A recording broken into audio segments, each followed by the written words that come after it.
Good evening, folks. It's Meldon Law Monday night. I'm Buddy Martin. The program is about to be on right now, so tell your friends and neighbors. We've got in the orange and blue room Shane Matthews.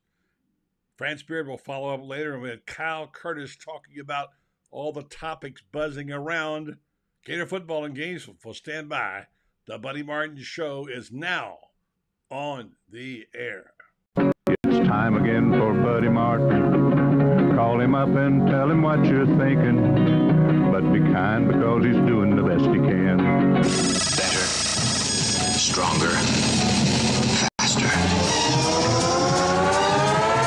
Mama says that alligators are ornery because they got all them teeth but no toothbrush. Hey, what if the voice calls while you're gone?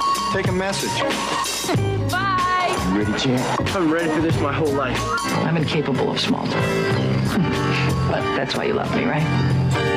Kind of intimidating to be in the presence of so many great athletes.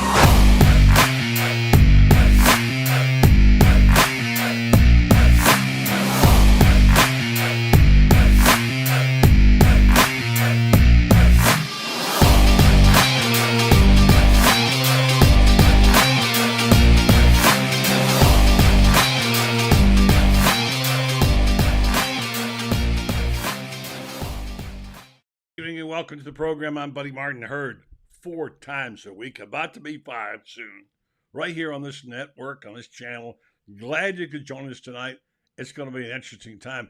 Go right now, if you haven't, to YouTube, sign up, go to the Buddy Martin Show and hit subscribe. We're growing over there by leaps and bounds, and we'll be doing more and more stuff on YouTube. But tonight, we go both YouTube and our normal channel, and we're going to talk about what is going on in Gainesville. What can you interpret from what we heard and seen? Not too much, but we have guys who read between the lines here. Not the least of which is our good buddy, the Gator football analyst, the expert, the guy I deferred to, by the way, when I picked the Gators last week. Said Shane Matthews told me this. I'm going with him because he knows about quarterbacks and other things. Let's go right to the orange and blue room and see what Mr. Matthews is up to these days and what his thoughts are. You hear him, of course, every morning on Pot Up with Shane Matthews, which I'll be glad to be on tomorrow morning with. Shane, good evening to you, buddy. How you doing, buddy? I would say better than average, okay? Does that sound good enough? Better than average, right? Better than most. Is that what Vern said when Tiger hit that? Better than most. Yeah, I'm doing Better all right, most. Shane. Good. Yeah, it's here, buddy. Practice. Day 1 was today. 10:30 to 12:30 they had practice. I guess it was media day yesterday, but there were guys there yesterday, a lot of press conferences. I don't know how many of them you heard or what you heard, but I read through most of the transcripts, and I have a few thoughts about what takeaways. This little tidbits, Shane. If you're like me, I'd kind of like pick up on a phrase or a word or whatever and try to say, what does he mean? And I have few little things that stuck in my mind, but just generally speaking, I think Billy Napier's on a mission. We've said this before many times on this program. You said it. He knows what he wants to do. And right now, as I wrote my column for tomorrow, he's digging in the dirt, trying to get things going. And I've never heard a press conference where you start off talking about body mass and muscle mass and whatever, like yesterday. But I guess that's a good thing, right? Well, the game has changed. All the stuff they do year round in the weight room and nutritional stuff. It's crazy. I was there today, buddy, and it's they take a break and then they got all this fruit and all these different things that they have. The little break between I don't know how long. It's a 10-minute break or what have you. But I went and got me something to drink in the new facility, and they got all these girls in there making stuff. I mean, it's bizarre how they play football these days. But yeah, obviously a lot of those guys got bigger and stronger, put on muscle mass, lost a lot of body fat, which is good. All that's great, but then you got to go out and execute and play football. Yeah, we don't have that to talk about yet. We did a show live yesterday morning after the early press conferences and talking about Billy and what he said. He didn't have much to talk about from last year. He wants to turn the page, and I don't blame him. We all want to. So he's trying to build on by telling here's the improvement over the summer, what these guys have done. Now, I've seen, I won't say glowing comments, but some really promising comments from other people about people like Graham Mertz and what have you. Here's what Montrell Johnson said about him. I don't have the soundbite, but he said, he leads the team. He talks to us like a coach. You don't hear players saying things like that, especially veterans, do you? Well, I've met Graham Mertz, and I sat in on a meeting, and I was blown away. Everything that I've been told by not just coaches on this Gator staff, but coaches around the country, he is, football-wise, he is an extremely intelligent man. He knows his system already. I mean, he was in charge today at practice. Look, he reminds me of the old Florida quarterbacks. Wow, throwback, huh? Wow. Well, think about it. Think about Coach Spurrier's quarterbacks. Did anybody ever wow anybody with arm talent, speed, jumping ability? Buddy, you going to answer? Doug Johnson had arm talent. I will say that. Yeah, but I mean, you got to have a little bit of arm talent to throw. But what I'm saying is, the important things to playing quarterback that doesn't wow people is what's important. And I talk about it nonstop. It's accuracy, anticipation. It's knowledge, understanding the game, where to go with the football, and mental and physical toughness. And I think he's got all of it. I mean, I think he's going to have a heck of a year. He's not going to be the player of the year or anything like that, but he's going to throw a high percentage, a lot of completions. He's going to put the guys in the right play. And like I told you, I'm sticking with my minimum 8 wins. Well, I went on the whim. I put myself in a clown suit last Friday. Said I'm going to go. My friend Shane Matthews tells me. Well, I was doing something with Doring, and we were talking, and he's like, "You really think they can win?" I was like, "Yeah." I said, "I may be wrong. Hell, you picked Kentucky to go 11-1 and win the East last year. I can promise you, my pick's going to be better than that one." We're going to have Chris on this week. We'll ask him about that. And well, let me ask you. Yeah, ask him about his 11-1 Kentucky pick last year. Yeah, and here's the thing. I shouldn't even ask this question because I know about as much about it probably as you do. But why is it everybody just seized on the negative about Graham Mertz? Because he came from Wisconsin, and I mean, his first game as a true freshman, I can't remember who they played. He threw 7 touchdowns. Because the general public, buddy, and I was talking to somebody about this today, because Mark Brunell's a good friend of mine. He's the quarterback coach of the Detroit Lions. And maybe it's because we're older, but we like the same type of quarterback. I think the new generation, the new young coaches, whether you're in the National Football or you're college football, they want the guy that's the fastest, can jump the highest, and throw the ball the farthest. Measurables. Yes. And that gets you not very far when it's all said and done. I don't believe in it. I firmly don't.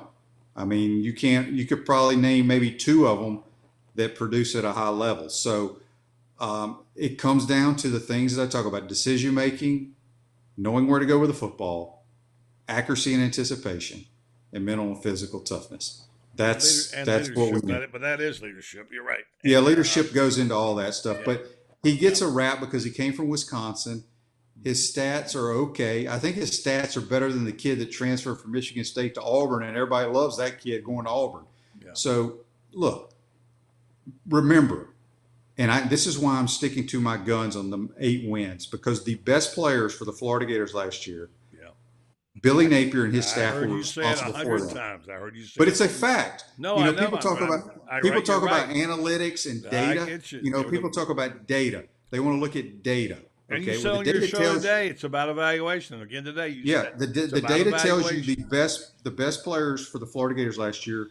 Right. Billy Napier was responsible. So I believe that the players that he's brought in here, I trust his evaluation process. Yeah, and I said that because. And Urban Meyer told me a story. People, I'm sure, I'm tired of it. Just last couple of weeks ago, you recruited Graham Mertz. What did you see in him? What did you think of him? And who did? Urban Meyer recruited him at Ohio Okay. State. Well, I mean, if Liked Urban him a Meyer's lot. recruiting you, you're a pretty damn good player. And he said this, listen to this. He's recruiting him, wanted to sign him, thought he was really bright, intelligent. He liked him a lot. And he said he couldn't figure out why he didn't do better at Wisconsin. So he asked Paul Chris last year, what happened to Graham Mertz? You know what he said? To be honest, He played in my. I don't even know what your answer is, but you know what Paul Chris should have said. He came to Wisconsin, and we stink on offense. Well, he said the surrounding cast wasn't very good. Well, Wisconsin, like I've said many times, I want to ask Graham Mertz, and I meant to ask this when I met him a couple of weeks ago. I want to go, son, why in the hell did you choose to go to Wisconsin? Yeah. Because there's one quarterback that you can name that came out of Wisconsin, and he was only there for a year, and that's Russell Wilson. Yeah, and he went on to better Can things. you name another quarterback that's ever come out of Wisconsin, buddy? I probably could. I can't. Ron Vanderkellen, okay? Okay, I don't know who the hell that is. Like I said, can you name somebody, buddy? Well, I named him. They played there 100 years ago, but I named him. That's all I know. No, I know what you're exactly right. And so what? Now, like you say, how does that translate to the field? Right now, I almost don't care. I mean, it will, but here's what I'm writing about for tomorrow and thinking, what did I like when I heard? What were the things? I mean, I didn't even mention that Austin Armstrong was impressive.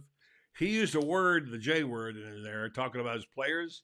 Saying they were relentless and they played with joy. When's the I love Austin Armstrong. Yeah, I love him. I mean, he said, coach, they play with joy. I think that's a fantastic description. And there's a couple of reasons why I like him. Mm-hmm.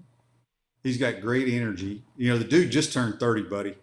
We may have some dudes on our. No, he's even 30 yet. Okay. He just turned 30 a couple of weeks ago. We have some guys on our team that are pretty close to his age, but God, he brings that Kirby Smart energy to the defense, and he wears a visor, so you gotta like that. There you go. And he likes to get after people, and I can't wait to see him attack.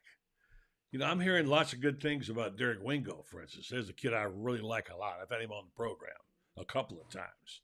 He's been hurt. He's now better. He's put a little muscle mass on. He's smart. And he decommitted from Penn State to come here. He hasn't had a chance. I don't think he'll be a fantastic, tough linebacker, but I think he's smart. He'll bring him some intelligence, leadership. And I don't know these other guys that they're talking about. I know Jason Marshall. I know that. Look, Shane, they only got to get a couple of stops. If they get 3 third-down stops in a game, it'd be a vast improvement this year. Now you just don't turn the ball over, Shane. And they got some dudes to run the ball and a dude to hand it off and throw it, and an offensive line that can protect. And by the way, I'm hearing the young wide receivers are just really blazers. They love what I like about Eugene Wilson, all those guys. Yeah, what I liked about the receivers that I saw today, and it's hard. I got to learn them all because some have changed numbers and a lot of them are new. But I've always said a great receiving core, like your group of receivers, if they look similar to a basketball team, meaning different heights, you're going to have a good core. And you got all kinds of, you got some big dudes, you got some shifty type players. So yeah, they're young, but I really like them. I like them a lot. Tight end's going to be a position this year. They'll get some action. They'll throw it to him, and especially so. Yeah, so I'm pretty excited about it. I really kind of found myself more excited about it than I thought I would. But the more I thought about it, and after talking to you and talking about it all summer, I thought to myself, they don't have to go out and be a world beaters. They can win 3 more games, 4 more games, whatever, and like you pointed out, who on that schedule can they beat? Almost anybody except LSU, maybe. And I think they can beat Tennessee. Tennessee, to me, I firmly believe they're going to go backwards. I'm not a Joe Milton fan. Nothing against Joe, but Joe could not win the job at Michigan. Joe could not win the job at Tennessee. He was handed that job at Tennessee by Josh Heupel, and he played terrible. And so they replaced him with Hendon Hooker, and the rest was history. And now since Joe's a senior, they're going to turn it over to him. But look, I want Joe Milton to be the quarterback when he rolls into here week 3 or whatever. What don't you like about it? Because I kind of like him. I like his arm strength. Buddy, see, there you go. You like a I guy don't who know. can throw it I don't- far I and don't- hard. I haven't studied the guy. I don't know, Shane. But you seen just a few said you plays. like his arm because you saw some video that he threw it 80 strength. yards. Well, yeah, I like his arm strength. I do. Yeah, but he don't know. Look, he may be the SEC Player of the Year, but I would not want him as my quarterback. Okay, fair enough. Fair enough. All right, so this guy Justin Hoover, Edgar Thompson wrote about him today. He talked raving about Mertz. Okay, you read the article. Who? This guy who coached him. This guy's name is Coach Hoover. Oh, he must be his personal quarterback He coach. was. He said he's known him since he was 12. He says he's never seen his prize pupil so comfortable as he is in Billy Napier's offense. And he quoted as, "We're going to see the best version of Graham over time," he said. He says he's a mentor and friend among the fans of the Florida quarterback. He started being friends with him in 7th grade in Overland Park. And he said he engineered a fierce loyalty for Hoover with a steadfast belief with his star pupil. And he says, this change, this is what you'll like. He says, Edgar Thompson, this change of scenery refreshed him and re-energized him, but also gave him some new perspective. He said he's going to be a better player for it. There's no doubt in my mind. I know he feels like he's had the opportunity to grow in the 6 months he's been there. Pretty positive, I'd say, wouldn't you? Yeah, I'm actually having Edgar on my show tomorrow after you, so we'll talk about that. It. But that story, you go. Yeah, I will for sure. Yeah. But look, he's a leader. He's a natural leader. He's smart, like I said. He's going to he can make all the throws. People that think we're just going to turn around and run the ball 50 or 60 times, that ain't going to happen. Yeah, we're going to throw it around too. Yeah. Got a big audience tonight, Shane, listening for you. I'm going to do this. I haven't played a commercial yet. I want to come back and talk a little bit more about the Gators, and I want you to tell me a few things about golf, which we talk about occasionally, and anything else you want to talk about before we get to our and Florida's recruiting is going really well. Stand by. Here's a message from Meldon Law on Meldon Law Monday. You guys have done so well in your business, but take me inside the organization and tell me, what's it like when dad and son kind of get in there and don't agree on things? Well, there's two dynamics going on, right? It's lawyer to lawyer and father to son. So sometimes, when the father and son stuff goes on, you have to take a break for a minute. You just say, I'm going to go get some coffee. I'll be right back. Every Meldon, he works with his son. I work with mine. I know what it's like. And I said to him, I pity your son. I pity mine for having to work with us. Shane Matthews is here tonight on Meldon Law Monday. Shane, we're not going to get into pro football. It's too early for that right now. But I want to get your thoughts about Lee Hodges. I heard you talking about him today. His wife worked for Nick Saban. Did you know that? She was a recruiting girl or what? No, I don't know. But I put it on your show this morning, but you didn't see it on your page. Well, we were having some issues with Facebook or something today, but maybe she worked in the football office, or maybe she worked at Nick Saban's Mercedes dealership. No, she worked in the football office. So, okay. So he played great golf this weekend. It was impressive. Yeah, it was, and he held it together. So it's always kind of nice to see some of these youngsters break through another first-time winner. Good there. So I don't. I want to get back to football just for a second, Shane. You said you were there today. Mm-hmm. You were our eyes and ears. You said a little bit about what you saw and heard. You talked about the breaks. You talked about the language. You talked about the body language. What did you see? What did you take away? And what feeling did you have when you left practice today? What was your feeling? It's a typical first day. I think they got to get acclimated to actually practicing football. All the conditioning and all that stuff. It kind of gets your body ready, but it doesn't get you in football shape until you start doing it. So, and they're not in pads. They're just in their little shells and their shorts and things of that nature. So, there's some good things, bad things, just a typical first day. I like the receivers. I just wanted to see them in person. Who did you see? Did you see Union Wilson, or did Did you see? Well, Andy I'd G? watch them. I watch them do all their drills. Well, The do you whole, know every any one of them. one guy that stood out, or? Well, I mean, when they're doing, I just wanted to see how they move. They all Okay. are pretty Yeah. They're fluid. They're quick. Like I said, I like the different sizes. Okay, they're polished for young guys. Yeah, not bad. I mean, it comes down to just catching the football. Catch football, make somebody miss. It ain't that hard. And I think I think they'll Shane, be all you right. say it's not hard because you were an all-world player. For you, maybe it's not No. hard, but it's hard for some guys. Okay. Well, I mean, you can tell when guys are natural catchers or not. Yeah. They all caught the ball well during their drills and things. Yeah. I mean, some guys struggle with that. I didn't notice any of that today. Okay. A couple of guys like Dan Bond talking about Brandon Spikes. Did you see him there? I did not. He's apparently, they're saying he's one of the coaches. I've heard that. Well, he's going back to school, Right, so he's gonna be a student. if you go back to school, you can actually go out there and, I mean, look, he's probably going to be a guy that stands around with the linebackers and talks to them when they're not in, and it'd be good to have him there. Yeah. So you came away. I got the feeling after listening to Billy, reading all the comments, because he led off the comment when he talked about the muscle mass and all that. But he got into one part about the core values, and he talked about integrity. Now, that's not a word you hear a lot around coaches anymore. And he's talked about integrity in terms of player to player. Like, can you look your teammate in the eye and tell him you're giving everything that you can give? The integrity of a teammate. And he also talked about expectations, about, you manage expectations. You don't go out talking to the social media world about what you're going to do, but you can assess inside that locker room how you think you're going to do.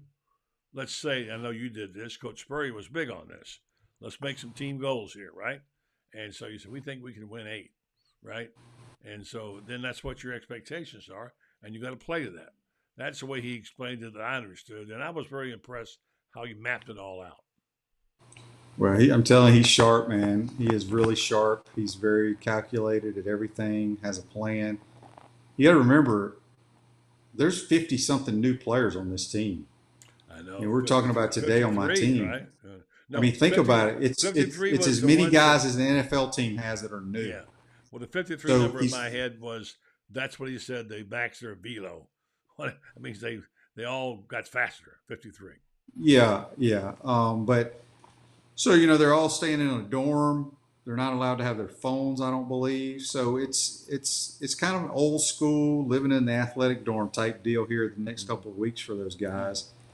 We'll see. Yeah. We'll see. But I think they got some really good leaders. I like the running backs, obviously. I mean, the kid from Tulane and the kid from Houston both look good too, the two running backs. So, I'm sticking to my guns. All right. I have 2 more things for you here I want to talk about. One of them is I read another article today. I think it was from the Gainesville Sun, Kevin Rockaway, says that there's been conversations, I guess Scott Strickland talked about it, about the other sites for the swamp. Now, I understand you have to consider all options when you're doing that. But per Scott Strickland, Florida has had conversations about potential sites for a new stadium should it choose to build one instead of removing and renovating the current stadium. There are more so what conversations, though. The focus is on renovating. I mean, just absolutely no. They cannot move the swamp, Shane. They can't do it. Yeah, I didn't know about that. I'm totally against that. I'm thinking off the top of my head. When's the last time a college football team built a new football stadium? Has it ever happened? I don't know. I'm the SEC. I can't think of it. No, I can't think of Michigan. We're talking about the iconic swamp here. Right, but I'm talking about think about That's a good point. Yeah. all the people that play college football around the world. I mean, the country. Yeah. I don't think people tear it down and build a new stadium. You just can't do that. I'm 100% against that. Yeah, me too. You and me. We'll go out there. If they do that, we're going to lay down in front of the steamrollers, in front of the track. Yeah, there's no reason to do that. Zero. Yeah. I don't give a damn if they take the bathrooms out and don't put them back in. Do not move that stadium. Exactly right. I don't care if they shrink the concourse. I don't care what they do, but you cannot move that place because look, they're not going to talk about it. Don't even talk about it. You're not going to move Tiger Stadium. You're not going to move Jordan Hare. You're not going to move Bryant Denny. You're not going to move Walt Hemingway. Wallace Wade. What is it? Wallace Wade's the oldest stadium, and that's at Duke. But what's the Wade Stadium at Mississippi State? Is the second oldest stadium in America. Yeah. What is that called? I've forgotten. Yeah. Davis Wade. Yes, that's right. Correct. Yeah. I will. There's no way we're moving that stadium. No way. Will you promise me if I'm dead and gone that you won't let that happen? I better be dead by the time if they do that. That makes no sense. We agree on that. Now, Shane, you and I are not exactly Einsteins of technology, right? We get by, right? But I heard you say something today. I laughed at so hard because it happened to me. You went out to get your Twitter account and you couldn't find it. There was this big I couldn't, X. buddy. I know. I mean, honestly, yeah. Honestly, I looked on my phone and I'm scrolling through at least for 25 minutes. I'm going. So I go to the App Store and I still can't find it. I'm like, did I delete it? And so I Googled. I did the same thing. I went to Google and I said, what happened to my Twitter? Yeah. That's exactly what I typed in there. And then it said it was X, and then I found the damn X app. I never even noticed the X app. But it was at least 25, 30 minutes. I thought I'd been hacked. I thought somebody had hacked in on me, Yeah. And, I mean, Elon Musk, what the hell are you thinking about, right? Yeah, I don't understand it. What do you say now? I'm going to X you? So I'm going to Twitter you? Yeah. Tweet you? I don't even know why. Why would you change that? That's the dumbest damn thing I've ever heard of. Besides, I don't know. Besides building a new stadium, exactly. It would be a tie, probably. Yeah. So, but buddy, think about it. That's a serious question. Can you think of a university that built a new football stadium? Not a new one. No, that's one we'll put out there. We got some smart people on this show. You know that, don't you? We got a lot of guys who know what they're talking about. And I can't think of any. Look. The damn Trojans are still playing at the LA Coliseum. Think about how old that place is. 250 years old. I'll lead the protest down University Avenue. We'll lead the protest, and we'll get our guys on it. We got all our guys. Your guys are on here too. So, Michael Mertz says Wake Forest moved the entire university to a new city. That's possible. But, that's different. Yeah. Shane, who's on tomorrow morning on Pot Up with Matthews? That would be the one and the only Buddy Martin, and then we're going to have Edgar Thompson from the Orlando Sentinel. Oh, Edgar's good. I don't know about the other guy. So that's good. Well, listen, buddy, I'll talk to you in the morning. Great job, Shane. Shane Matthews, Pot Up with Matthews, hear him every morning at 8 o'clock. Tune in, don't miss it. If you do, you'll miss out on good stuff. Thank you, Shane. Have a good night. Buddy, have a good night. Take care, my man. And before we go to Kyle Curtis, let me just say, I want to tell you about Titan MRI. It's worth the short drive to Gainesville.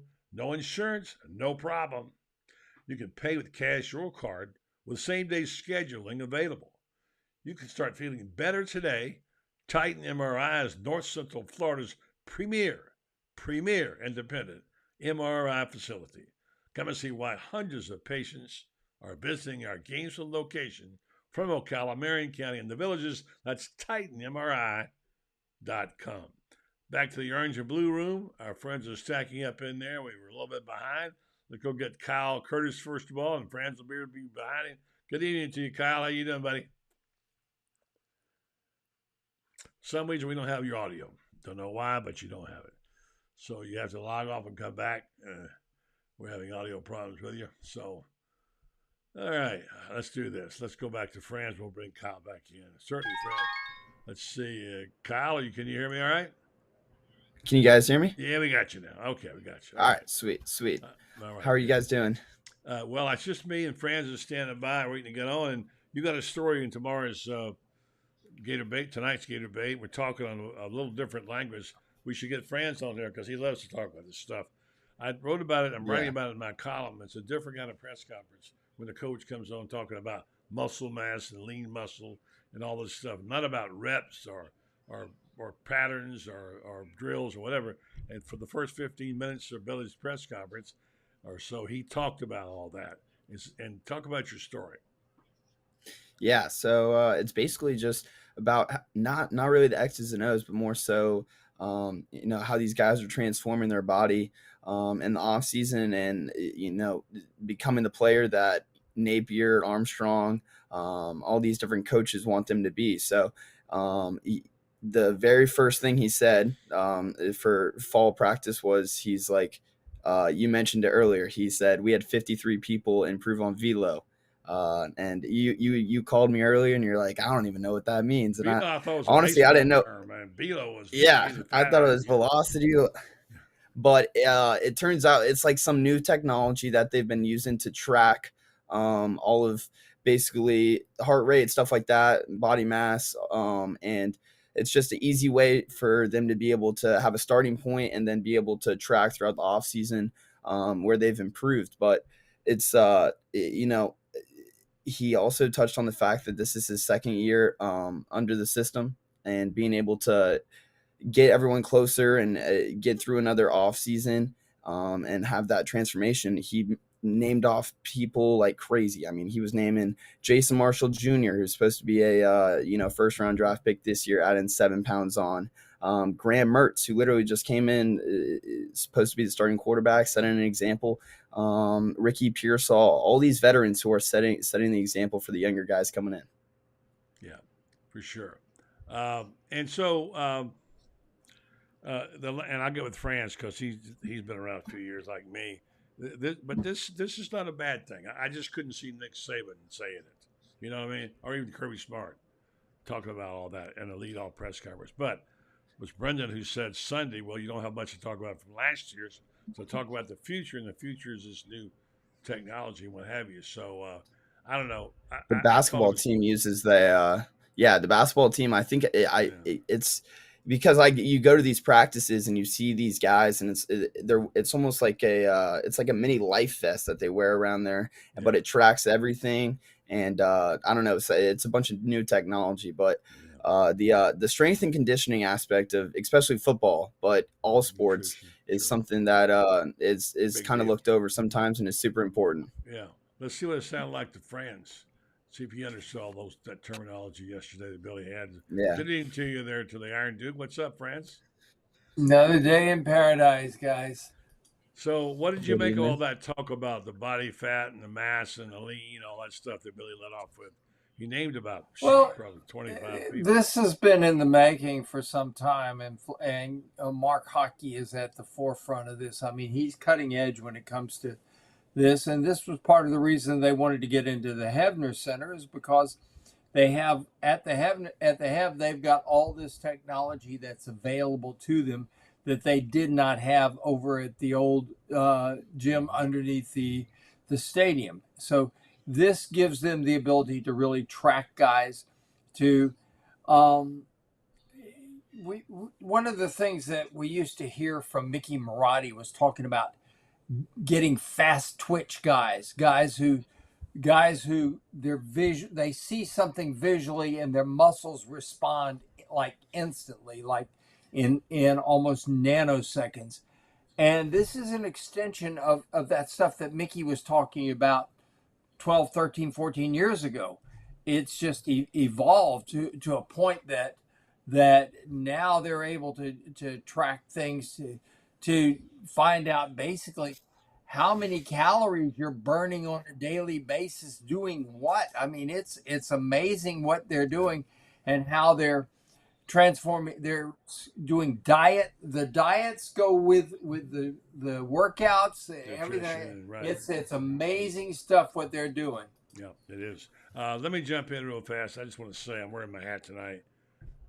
In the Bronx, it's Tampa Bay 5, Yankees 1 in the 9th inning. Just saying, I have my hat on tonight, so there you go. Hey guys, there's a lot being made out of this. I'll let you go after this, Kyle. But a lot being made about this DJ Lagway thing. Hanging out with the 5-star wide receiver Jeremiah Smith, We've got a story tomorrow. I think your compadre is Matt's writing it, and these guys are being seen together a lot. And the report I read says they still think there's a good chance Florida could flip this guy, the number one recruit from Ohio State. What do you heard about this? First of all, Kyle and France, what do you think about it? What's a possible? Would Jeremiah Smith change things or what? Yeah, so he came here on the on an unofficial trip this past weekend, and Lagway was actually supposed to leave, I think, on Sunday, and found out Jeremiah Smith was coming in, extended his trip, I think, till tomorrow, just so that he could spend time with him, go to practice together. But and I was reading an interview today with Lagway, and he was saying that he thinks that it's a really good chance. But then at the same time with this whole thing, you never know if he's just trying to get, live out all of his visits and stuff like that. I mean, you only go through this process once, maybe trying to get more NIL out of Ohio State to stay there. So something along those lines. But Florida's playing all their cards. France, what do you hear about it? I've heard that if they can get the NIL deal right, that Jeremiah Smith will be a Gator. And it's going to come down to that. You hate to say that kids are up for the, selling out to the highest bidder, but that's kind of the way we've got it going now. Of course, I got to tell you what's happening in Miami is probably. I was going to say the next topic is John Ruiz, which is a fiasco. I don't know what I know you wrote about it this morning, Franz. I've got some stuff here. Let's talk about Ruiz for a second. And Kyle, with this, I'll let you go. But what we thought was going to be Mr. Rockefeller down there, turns out the guy is busted, apparently. His stock has gone down to nothing. And a whole bunch of people are wondering, how did I get caught on this deal? You made fun of DJ Lagway, right? You made, what's the kid's name, the quarterback that they lost? The kid that left. Jamie Rashada. And now look what you got. First, have you heard about it, Kyle? If not, France, what do you think? Yeah. The first thing that I immediately thought of was, when I was down there for the Kwani McLean signing a few months back, and everyone thought he was going to be a Gator. We already had the article. I mean, we thought that it was basically guaranteed, and then it came out later that there was some NIL and stuff like that. So now it just makes me wonder, how many people signed with Life Wallet, and how many people are going to be coming out of that program. I know that they've already had a few different transfers. So how many people are with that Canes organization, I think, is their main NIL fund. But I know that there was probably a certain percentage of players that signed directly with a deal with Life Wallet, and probably chose the Canes because of that. So it's a tough situation. You got to feel for the players to a certain degree, but I think it was bound to happen across the landscape at some point. France? Well, here's the thing that's interesting about it is how many people are out there like John Ruiz, not just in Miami but other places as well. Who it seems to me that the people who speak the loudest and should flaunt their money the most are the people who are probably the ones who are going to go broke the fastest. Whatever, what's that old saying about the worst money in the world is new money? And, obviously these people, I like guys with old money. I have a friend down in Jupiter, one of my dear friends, and his family is from, they would make John, what their holdings have been over the years would make John Ruiz look like a pauper, even when he had his money. And, the one thing that everybody always says about this family is they're the most unpretentious rich people anybody's ever met. And, here we have John Ruiz out there. He's bragging about, I'm going to give him a new stadium. He talked about buying Coral Gables when they rebuilt Coral Gables High School, taking the old high school and making a stadium there for the University of Miami, and of course that didn't come through. Nothing that he's said has actually come through. And you got to wonder about Cormani McLean. I mean, is he sitting there thinking to himself, wait a second, Florida offered me a pretty good deal. Maybe not like this one, but Florida offered me a pretty good deal. I could be there at a school that's going to have SEC money on top of everything else. You got to wonder how many guys are out there at how many other schools, buddy. Kyle, you deal in recruiting far more than I do, but there's got to be whispers going around among kids like, well, what's this? Well, let me just say this: Life Wallet signed deals for the Miami Herald with Miami quarterback Tyler Van Dyke, All-American safety Cam Kitchens, and defensive tackle Leonard Taylor, among many other members of the football team. Guy Isaiah Wong, last year's ACC Conference men's basketball player, signed a six-figure deal with Life Wallet, and his teammate Nigel Pack turned heads and signed a 2-year, $800,000 deal with Life Wallet that included a car, so he transferred from Kansas State. They got a mess on their hands, gentlemen. I hope they got all their money up front, because if they didn't, good luck collecting that. They're not getting it. Yeah. And so, all right, Kyle, we'll say goodnight to you, buddy. We'll read your piece tomorrow morning about the muscle mass and all this new terminology. And you can catch him on GatorMakeMedia.com, as you can friends and all of other colleagues. So, hey, Kyle, sir. I got a Lamborghini for you in my front yard. Just come by. I'll give you the keys, okay? You told me you're giving it to You're me. the man. I know you always look out for me, friends. But, buddy, I'm giving you the Ferrari. Sorry. Oh, shit. All right, that's just enough of that. All right, Kyle, thank you, buddy. One more thing, buddy. The only stadium that I can think of based off you and Shane's last conversation. Mm-hmm. The only stadium I can think of where they're building a new stadium is USF. But they had never really. I think that they're in the works of making one, but I can't think of anyone. They didn't have one beforehand. They didn't build a new one. Yeah, you're right. Yeah, well, of course, all right. Well, good night, guys. Did too. Thank you, buddy. Appreciate it. Yep. The context of that, France, was we're talking about.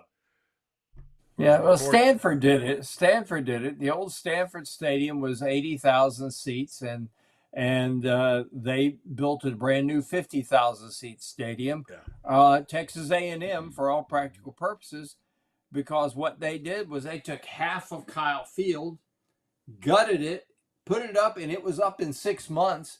And then after the season started, they did it to the other side, and they turned them. They basically got a brand new stadium on the exact same site, but they had a stadium and the space that they could do that. And we have some issues here at with the old stadium, because you take a look at over on the east side.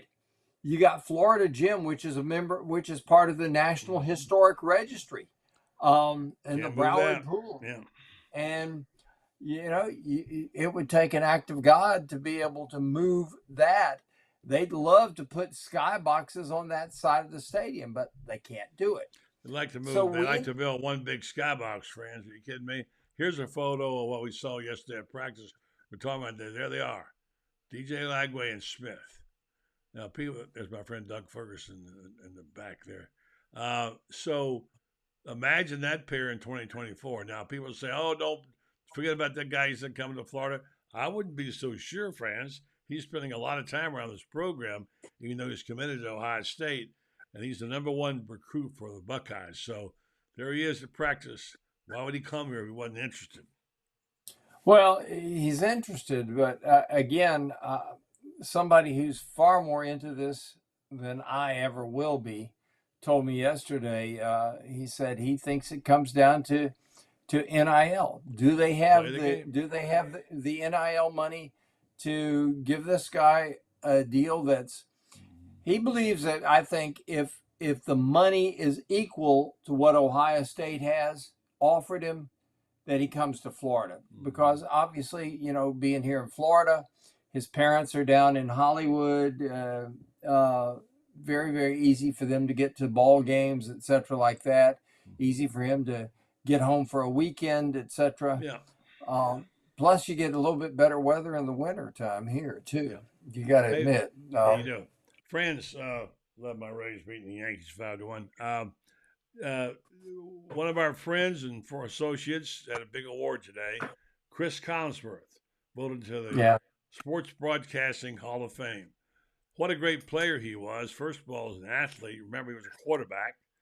I think he held the record for the longest touchdown pass for maybe still does. He still does. 99 yards. No, that's a record nobody could ever break. Yeah. So anyway, congratulations to Chris.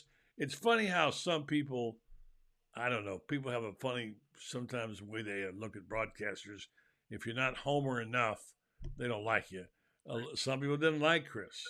They expect him to go on network broadcasting and take his pom-poms and cheer for the Gators. It's not that kind of job. It's not what you do. But I think he was excellent, did an excellent job, and now his son's big time in broadcasting. So congratulations to Titusville's Chris Collinsworth. His dad Abe was a former Kentucky Wildcat basketball player. On the Fab Five. He coached at Titusville High School when I was there, and today your old paper as well. So congratulations. That's a nice honor for Chris.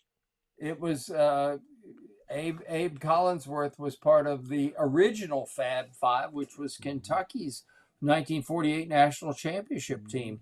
And Chris was an outstanding high school basketball player at Astronaut. People also don't realize he was the state sprint champion. His brother, I never forget, his brother is up in the stands up at the track there. And it comes down to the final 8 guys in there getting in their lanes and everything like this. And he's taking bets on Chris and won it because Chris blew by people. He was a tremendous athlete, 6'4", and a very lean, muscular, not skinny, but muscular, lean muscle. 190, 195, something like that. You're talking like Billy Napier now, about lean muscle.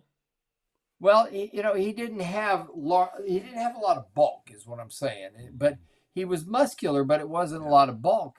But he came here as a wishbone quarterback, and Florida transitioned out of the wishbone, and Chris would have probably been a pretty good wishbone quarterback because then he's running the option and doing what he does best, which was outrun people.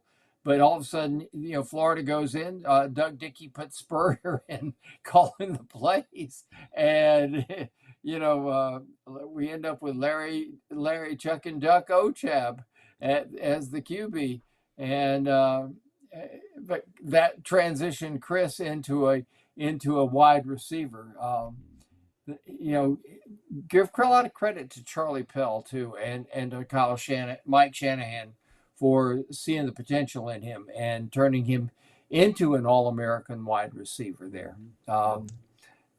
Charlie doesn't get enough credit for his ability to see guys and make them, get them into a better place. Mike Malarkey was a high school quarterback, becomes a tight end. Wilbur was a high school tight end, becomes a linebacker. James Jones, a tight end who becomes a running back, etc., like that. And this is part of what we're going through right now, I think, with Billy Napier, in that he's getting these kids and finding out who's stronger. It's like I heard 2 people today tell me Princely Umanmielen. I think I said it right. I hope I did. I don't know if I did, it might be the first time I've ever gotten it right on the first time. But Princely, people are saying, ask me, how is this guy going to play on the edge? This guy is because he's always been kind of a hand in the dirt defensive lineman. He is a stand-up guy. They have improved his quickness. They've improved his lateral speed, etc., to the point that he can come off the edge and he can get out in space and cover. And that's part of all this thing, like we were talking about with Chris Collinsworth, changing positions, like what Charlie did with players.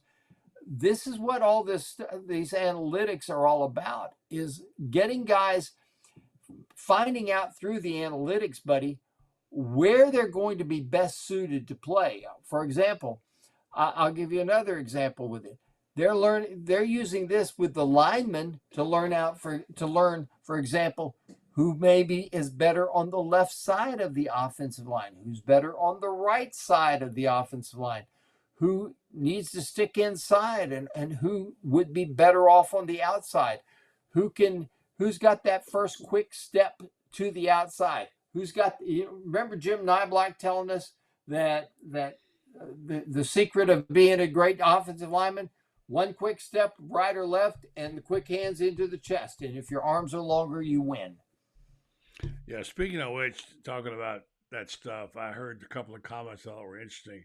They really liked the way Jake Slaughter was developed a lot, the kid from Trinity. He's smart, and there's other players that are starting to talk about him, and that's when you know he's good. And then could end up being the right guard. Yeah, and then Austin Barber today, I guess it was yesterday, Sale was talking about. He went back and saw some high school film on Austin Barber, who'll be your starting left tackle. He said he was relentless the way he finished. That's what every coach loves about offense. Put the guy on the ground. Don't stop blocking. So those are promising. The youthful enthusiasm, the fire, those kind of things mean a lot. Assess for me what you heard. You were there for the press conference. We played your question yesterday about Billy. When you walked away from everything, what things did you remember, and what things did resonate with you in terms of assessing this team? Albeit just the first day of practice, we don't really know yet. We're just getting a feeling about it. France, what did you feel? What did you think? I think this guy's very confident in what he's got. I think this guy has worked with these guys in the off season. He's seen them develop. I think he has, for lack of a better term, he may have run some guys off. You had 17 guys that I think transferred out this year. He's had 37 altogether, or maybe it was like 21 or something. He's had 37 since he's been here, and guys transfer for basically three reasons these days. One of them is NIL. Somebody's offering them more money. I don't think that, judging by the guys we lost, we may have lost a couple, three guys for NIL at the most. The second thing you leave for is playing time, because you realize you are buried on the depth chart. I can see maybe 5 or 6 or 7 others that were buried on the depth chart. The others you have to tell them, look, you're not going to play here, period. I'm sorry, but you're just not good enough to play here. And that's a tough thing that I think every coach has to go through these days and times, because scholarships people think that kids sign a 4-year deal. No, you don't. You sign a 1-year scholarship that is renewed every year. And which means that with the current state of the portal, best O lineman from the Great Wall was Lomas, yes. But with the state of the portal being the way it is, you have to re-recruit your own guys and decide who you don't want to recruit. And then you got to decide, okay, do I have a guy already that can plug and play? I think they thought Cameron Waits was going to be the right tackle this year, but then he tore his Achilles tendon. So he's out. So fortunately, they were able to go get Damian George. They pick him up in the portal, and now you got a guy that was going to be starting at Alabama, albeit inside. He came here because he wanted a shot at the outside. Now he's getting it. So recruiting, it's changed everything. And the dynamic I get from him is, here's a guy that knows how to build a roster, okay? He's confident in what he's done to plug in the right guys at the right positions. He didn't go out and do, Lane Kiffin has now gotten 25 or 26 guys in transfers. He got 2 more in yesterday. And I'm not knocking Lane because Lane's a heck of a football coach. That's the way that he sees that he's got to be able to do it to compete at Ole Miss. This is Florida. It's a different situation. But Billy, I think, is very, very confident. And this is one of the things I think people should take away from yesterday's press conference. He's very confident in building this roster the right way. I think that's why he got out there and started talking about the analytics and the dynamics and these guys, because he thinks he's got the right guys. And now he's telling you about why these guys who are the right guys, why they're the right guys. Princely, picked up this extra speed. That's a little hint right there about why Princely's playing on the outside. And muscle mass and speed. And you can tell when he talks about integrity, which I love to talk about integrity, the way he put it, which is your commitment to your teammate. What can he expect from you? Will you give your very best? And that's integrity. These are a guy, as I described it, a guy who's got his hands in the dirt, building something for long term. Rent a coach at Florida is over. This guy is going to be there for a while. He knows it, so he's building for a long-term future. He's not going to. Next year he may win 7, 8 games. So what? Next year he'll win 9 or 10. As you point out, what happened to him in Louisiana? How did he do after the first couple of years, friends? Went from 7-7 to 10-3, and after that first year, and he had almost 50 new guys. Year 2.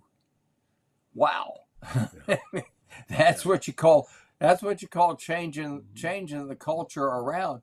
But he's smart enough, buddy, to understand this one thing, and he learned it from a couple of the real masters, and that is Nick Saban and Kirby Smart, which is, if you're going to go down in flames with your own guys. Don't go down in flames with somebody else's problems. By the way, in this bulletin in Northwestern, they've hired Skip Holtz as a special consultant at Northwestern, as the interim guy between what they're going to do at Northwestern. I think he'll wind up being their permanent head coach. Could be. And he's a pretty good coach, but you couldn't really tell it at Louisiana Tech. But no, you couldn't. And he was at East Carolina, and he was at South Florida, East Carolina, and something. He brought Urban Meyer to his dad to get him hired Notre Dame. Here's Pete Thamel wrote, Northwestern has agreed in principle to hire Skip Holtz as a special assistant to the head coach for the 2023 season. Holtz's assignment is temporary and won't interfere with his USFL job as head coach of the Birmingham Stallions. Did they win the championship? I think they did. Yeah, but here's the deal. Is Northwestern was paying Pat Fitzgerald roughly $6 million a year. They're going to know rather quickly if this interim guy that was like their defensive coordinator, they're going to know rather quickly if he's the guy. Yeah. And if he's not, then they've got an experienced head coach who can take over. And quite frankly, what Northwestern could offer him will dwarf what they could pay him in the USFL. Yeah. Hey, buddy, did you also pay attention to the fact that the Pac-12 says that they're going to announce a media rights deal? Pac-9. But here's the thing. Arizona is holding a special meeting of its Board of Regents tomorrow. And you know what that means? Oregon is also looking at things. Yeah. You know what that means? That means that Arizona, you can count on them. They're gone. Oregon, I guarantee you, Uncle Phil Knight is in Chicago, has the plane fired up for a trip to Chicago. Yeah. And he's willing to pad his knees as he's on his knees begging. He's willing to pad his knees with however many millions of dollars he needs in advertising money for Big Ten football. I How did promise it you happen? that. It just dissolved right in front of our face. It's amazing. Well, Wait a minute. this is the dumb. We're going to wind up with 4 conferences, Wait a minute. essentially. Wait. Who would ever think of something like that? Well, Wait a minute. I think Bud Light Yeah.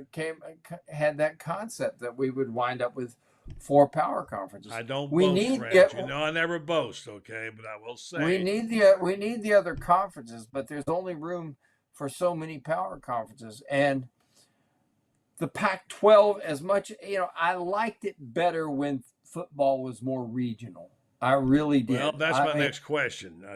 Take the country and divide it into quadrants, okay? And what if they went back to like basketball does and say, let's take the Northeast, Southeast, Southwest, whatever, and build the playoffs that way, without regard to so much with the conference. You know what I mean? And let them play it down by region. I mean, that'll never happen because the SEC will never give up this position, nor will the Big Ten, whatever. But in the end, for the betterment of the game, it'd be better if they just split the country in quadrants and played by regions. But it will never happen. Well, I liked it better when you had a Big East, and the Big East was, basically all Eastern schools and Miami. Mm-hmm. And the Big East screwed up. The Big East would still be in existence today if Pittsburgh hadn't blocked Penn State from joining. Penn State wanted to be in the Big East. A league that would have had West Virginia, Pitt, Penn State, Boston College, Syracuse, etc., like that. That would have been that could have been a truly outstanding league. Again, on this very regional concept, and would have been a good basketball. It was already a really good basketball league.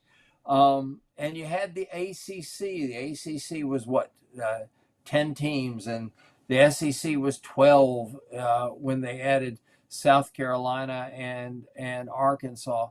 But I think college athletics was better when we had smaller conferences. I liked the SEC when it was 10 teams. I really did like it when it was 10 teams. I like it now at 16. Don't get me wrong. I think, and the reason I like 16 teams is because they're all connected. You don't have, here's Nebraska, and Nebraska is 1,800 miles from Los Angeles on this side, and here's Penn State, which is Penn State and Rutgers, which can you imagine trying to drive that for the tailgate for all of a sudden Rutgers is playing UCLA, and okay, by golly, I'm getting the fam together and we're gonna get a travel trailer and an RV. The RVs get 5 miles to a gallon, and it's 2,500 miles. So that's 500 gallons of gas at gas is pushing $4 now. Wow, that's going to be $2,000 just for the gas to get there one way, and you haven't even come home yet. You haven't bought any food or whatever like that. Yeah. It's a logistical nightmare. Yeah. I like the fact that if the SEC is going to be expanded, all the states are connected. There's well, let me say this to go out on this note. I want you to think about it. We'll be on the show again Thursday night on Orange and Blue Bloods. Quadrants for the country. Alliances, this is my original idea, alliances for each region. And in the alliance for the Southeast would be the SEC alliance and the ACC alliance. So you keep the conference integrity in that regard. Same thing in each one division. You put the old conferences as alliances. You call them something different. The alliances can play within each other, but then you, like basketball, you pick the top, how many ever teams. They won't stop at 12 teams. It'll be 24 before it's the problem with basketball, though, is that, for example, Florida won that first national championship in basketball in 2006. Where did we play our regional? Minneapolis. The next year, where did we play our? Where did we play? Where did we play but our? You don't have to do it that way. You could do it differently. In St. Louis, and more St. home Louis, games, on-campus games, whatever. Anyway, just a thought. We got to run. Great stuff. Read the great Franz Beard and the Gator Bait. He's there almost every day. He'll be joining me again on Thursday night right here on YouTube. Don't forget, if you're listening and you're not signed up for YouTube, go to the Buddy Martin Show, hit subscribe, join us. It's free. We're going to be expanding over there. We'll be doing more things over there, and join us there. Francis, great stuff, man. Appreciate it. Thanks, Bunch. You have a good night. All right, folks, I'm going to wrap it up by telling you about our friends at Renstar Medical Research. They've been a friend for a long time and a supporter forever. And we're so grateful to what they do for us and for our community as well. They're leaders in our community here in Ocala, downtown. They're supporting of sports athletics, have supported this show for 5 years. We're so grateful to Joe Sorrentino, to Mary Brantley and the team over there at Renstar. They also are doing these clinical research programs, which down there at their patient center clinical research facility in downtown Ocala, they have cutting edge technology. And they have trials on things like Alzheimer's, dementia, psoriasis, osteoarthritis, migraines, fibromyalgia, and many other things that affect us in our region, our state. So if you'd like to be a part of these, they'd love for you to, because they want local participants to get involved. You can go to renstar.net, check it out. In some cases, you're compensated for time and travel, and they take that data and they work with other prominent pharmaceutical and biomedical companies throughout the medical industry to give us better treatment and for better health. So check them out, renstar.net. Renstar Medical Research, seeking tomorrow's answers to the health questions of today. Great program tonight, folks. Great to see you on YouTube and on this channel. Big crowd tonight. Football started. I can feel it. You can feel it. Thanks to our guests. We have the best guests on the planet. Of course, Shane Matthews, Kyle Curtis, and Franz Beard, the Iron Duke. I'm Buddy Martin. We're back tomorrow night with David Whitley and the team. Check us out right here on this channel, The Buddy Martin Show.